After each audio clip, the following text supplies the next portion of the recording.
అయ్యో ఎవరో పడిపోయినట్టుందే, పోనీలే, మనకి ఇంకా ఆఫీస్ టైం అయిపోతుంది. చూసావారా తాగి ఎలా పడిపోయాడు?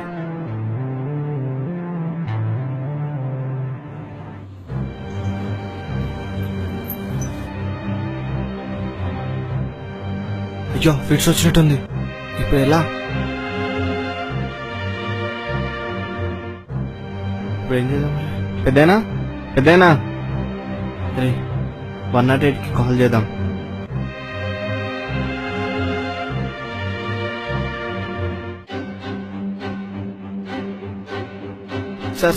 సార్ ఆపండి సార్ ఆపండి సార్.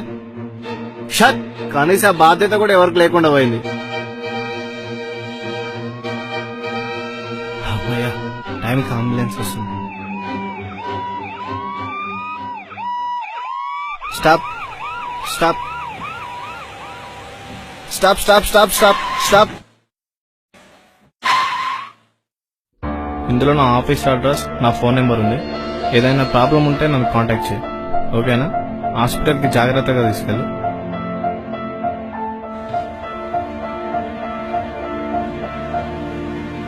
దేవుడా, నీకు చెందాల్సిన ఈ డబ్బు ఈ పెద్దాయనకు ప్రాణం పోస్తున్నది.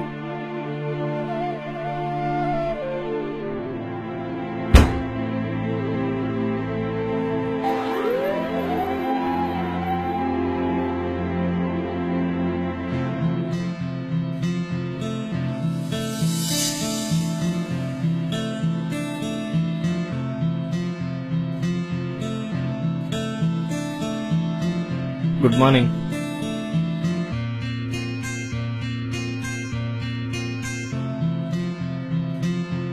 అర్జున్ సార్ నేను రమ్మన్నాడు. పిలిచాడా? ఈరోజు వీడు అయిపోయాడు. Excuse me sir. ఎస్, రండి సార్, మీకోసమే వెయిట్ చేస్తున్నా. ఈ రోజు కూడా ఎవరికో సాయం చేసి వస్తున్నట్టున్నారు. సార్ అది రోజు నీ ఇష్టం వచ్చినప్పుడు రావడానికి ఇదేమన్నా నీ అత్తగారి ఇల్లు అనుకుంటున్నావా? నాకొక్క విషయం చెప్పు, నీకు ఈ జాబ్ కావాలో సమాజ సేవ కావాలో? నీకు జాబే కావాలనుకుంటే ఎవరికి ఏమైనా టైంకు రా, లేదనుకుంటే ఈ జాబ్ మానేసేయి. మీరిచ్చే జీతం నా ఒక్కడ అవసరాన్ని తీరుస్తుంది. నేను ఎదుటివాడికి చేసే సహాయం నాకు తృప్తినిస్తుంది సార్. పక్కవాడికి ఏమైతే నాకెందుకు, మనం మంచుకుంటే చాలని నేను అనుకోలేను సార్. ఎందుకంటే నేను మనిషిని, మానవత్వం ఉన్న మనిషిని సార్. నేనేదో జంతువునై ఉంటే బహుశా మీ మాట వినేవానేమో సార్. తోటి వారికి సహాయం చేయడం కూడా తప్పు అనే మీలాంటి వాళ్ళ దగ్గర పనిచేయడం నాకే సిగ్గుచేటుగా ఉంది సార్. మీరొద్దు, మీ జాబ్ వద్దు సార్. ఒక్కటి మాత్రం గుర్తుపెట్టుకోండి, మనం మనుషులం సార్, కానీ మనుషులాగా బతకడం లేదు. ఇక మనకు తిరిగే లేదు.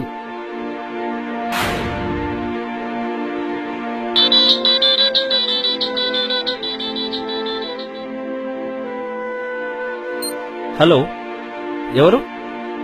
హలో రఘు, నేను మీ నాన్నను. నానా, ఈ నెంబర్ ఎవరిది?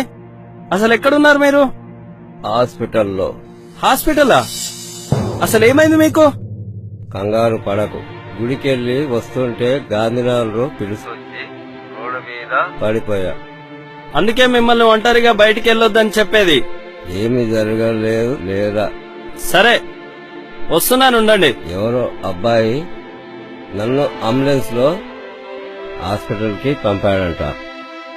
డాక్టర్ చెప్పారు, వాళ్లకు తన విజిటింగ్ కార్డు ఇచ్చాడంట. అందులో మన ఆఫీస్ అడ్రస్ ఉంది. ముందు అతను ఎవరో తెలుసుకో.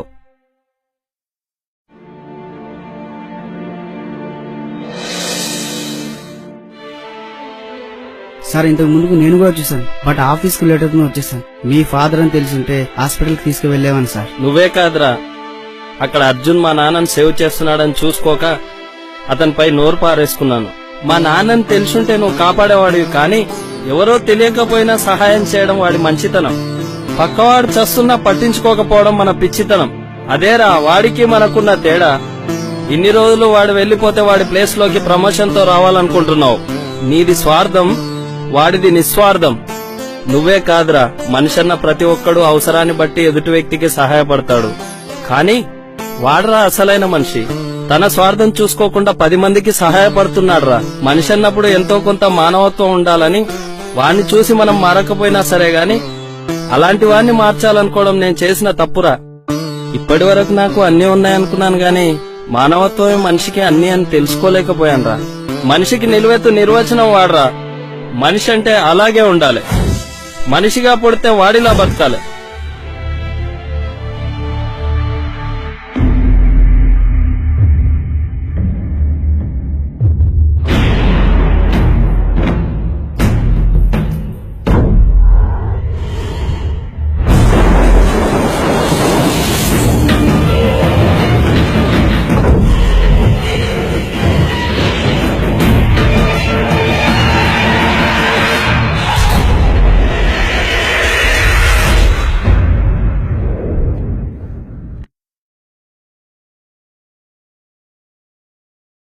ఈ రోజుల్లో సమయానికి ఇచ్చే విలువ తోటివాడికి సహాయం చేయడానికి ఇవ్వడం లేదు. మనకిచ్చే విలువ సాటి మనిషికి ఇవ్వడం లేదు. పక్కవాడి ఏమైపోతే మనకెందుకు, మనం మంచిగుంటే చాలు అనుకుంటున్నాం. అంటే మన స్వార్థం ఎంత దిగజారిపోయిందో అర్థం చేసుకోవచ్చు. మనం మనుషులుగా పుట్టామే గాని మనుషుల్లాగా బ్రతకడం లేదనడానికి నిలువెత్తు నిదర్శనం ఈ చిత్రం.